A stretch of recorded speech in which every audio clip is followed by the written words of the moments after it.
तीन नन्हे सूअरों की कहानी। एक जंगल में तीन नन्हे सूअर अपनी माँ के साथ रहते थे। कुछ समय बाद वो जब बड़े हुए तो उनकी माँ ने उन्हें बुलाया और कहा, मेरे प्यारे बेटो, तुम तीनों अब खुद की देखभाल कर सकते हो और खुद के दम पर अपना जीवन भी जी सकते हो।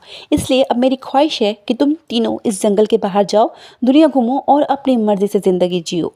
अपनी माँ की बात सुनकर तीनों सूअर अपने घर से निकले और शहर की तरफ जाने लगे। कुछ दूर चलने के बाद वो एक दूसरे जंगल में जा पहुंचे। तीनों सूअर काफी थके हुए थे। उन्होंने सोचा कि क्यों ना इस जंगल के एक पेड़ के नीचे बैठकर आराम कर लिया जाए। फिर तीनों वहीं आराम करने लगे। थोड़ी देर आराम करने के बाद तीनों भाई एक दूसरे से अपनी आगे की जीवन की योजना बनाने लगे। पहले सूअर ने सलाह देते हुए कहा, मुझे लगता है कि अब हम तीनों को अपने अपने रास्ते जाते हुए अपनी किस्मत को आजमाना चाहिए। दूसरे सूअर को यह बात अच्छी लगी, लेकिन तीसरे सूअर को यह विचार अच्छा नहीं लगा। तीसरे सूअर ने कहा, नहीं, मेरे ख्याल से हमें एक दूसरे के साथ ही रहना चाहिए और एक ही जगह पर जाकर अपना नया जीवन शुरू करना चाहिए। हमें एक दूसरे के साथ रहते हुए भी अपनी अपनी किस्मत को आजमा सकते हैं। उसकी बात सुनते ही पहले और दूसरे सूअर ने कहा, भला वो कैसे? तीसरे सूअर ने जवाब देते हुए कहा, अगर हम तीनों एक ही जगह पर आसपास रहेंगे तो किसी भी मुसीबत में आसानी से एक दूसरे की मदद कर सकेंगे। यह बात दोनों ही सूअरों को अच्छी लगी।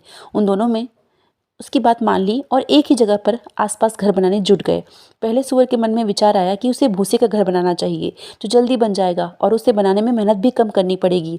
उसने जल्दी जल्दी कम समय में सबसे पहले अपना भूसे का घर बना लिया और आराम करने लगा।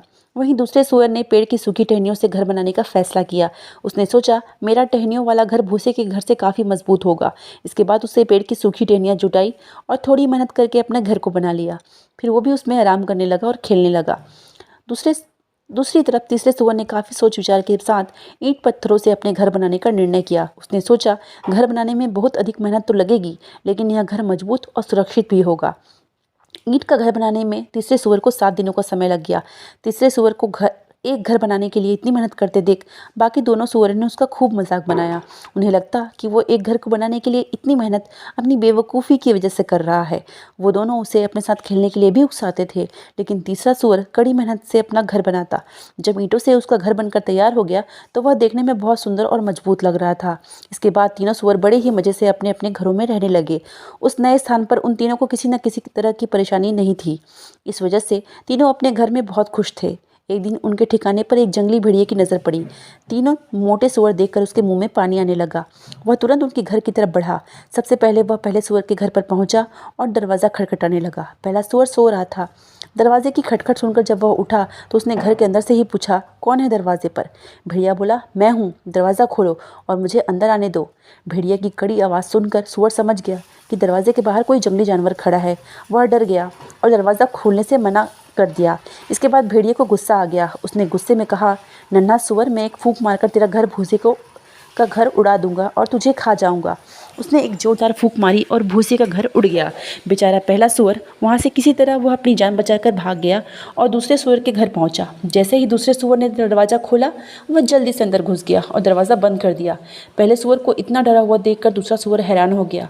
इतने में भेड़िया उसके घर पर भी पहुंच गया और दरवाज़ा खटखटाने लगा। भेड़िया फिर से बोला, दरवाज़ा खोलो, मुझे अंदर आने दो।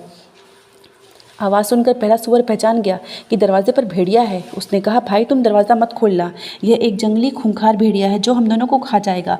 जब दूसरे सूअर ने दरवाज़ा नहीं खोला तो भेड़िया फिर से गुस्से से लाल हो गया। वह चिल्लाया, नन्हे सूअरों, तुम्हें क्या लगता है अगर तुम दरवाज़ा नहीं खोलोगे तो क्या तुम दोनों जिंदा बच जाओगे? इस टहनियों से बने घर को मैं एक झटके में भी तोड़ सकता हूँ। इतना कहते ही भेड़िया ने एक ही झटके में टहनियों से बना दूसरे सूअर का घर तोड़ दिया। अब दोनों सूअर वहाँ से तेजी से भागे और तीसरे सूअर के घर पहुँचकर उसकी सारी बात बता दी। यह सब सुनकर तीसरे सूअर ने कहा, तुम दोनों डरो मत, मेरा घर मजबूत है, यह जंगली भेड़िया इसे नहीं तोड़ सकता। लेकिन वो दोनों सूअर भेड़िया से काफ़ी डरे हुए थे, इसलिए घर के एक कोने में जाकर छिप गए। इतने में वहाँ पर भेड़िया आ गया। वह तीसरे सूअर के घर का दरवाज़ा खटखटाने लगा। उसने कहा, दरवाज़ा खोलो जल्दी से और मुझे घर के अंदर आने दो। तभी तीसरे सूअर ने बिना डरे हुए कहा, नहीं, हम दरवाज़ा नहीं खोलेंगे। यह सुनकर भेड़िया चिल्लाया, फिर भी तुम तीनों को मारकर खा जाऊंगा, मैं इस घर को भी तोड़ सकता हूँ। भेड़िया ने तीसरे सूअर के ईंट से बने घर को तोड़ने की कोशिश करने लगा। सबसे पहले उसने फूंक मारी, लेकिन वह ईंट का बना घर नहीं उड़ा सका।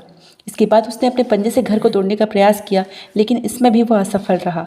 उस जंगली भेड़िया के बहुत प्रयास करने के बाद भी तीसरे सुअर का ईंट से बना घर नहीं टूटा, लेकिन फिर भी भेड़िया ने हार नहीं मानी। उसने तय किया कि वह घर के अंदर चिमनी के रास्ते से घुसेगा। पहले वह घर की छत पर चढ़ा, फिर चिमनी के रास्ते घर के अंदर घुसने लगा। चिमनी के अंदर से आ रही आवाज़ों को सुनकर पहला और दूसरा सुअर और ज़्यादा डर गए और रोने लगे। तभी तीसरे सुअर को एक तरकीब सूझी। उसने चिमनी के नीचे आग जलाई और एक बर्तन में पानी भरकर वहाँ पर उबलने के लिए रख दिया। भेड़िया ने जैसे ही चिमनी के अंदर से नीचे की तरफ छलांग लगाई, वह सीधे उस उबलते पानी में गिरा और उसकी मौत हो गई। इस तरह तीसरे सुअर की बुद्धिमानी और निडरता से तीनों सुअरों की जान बच गई।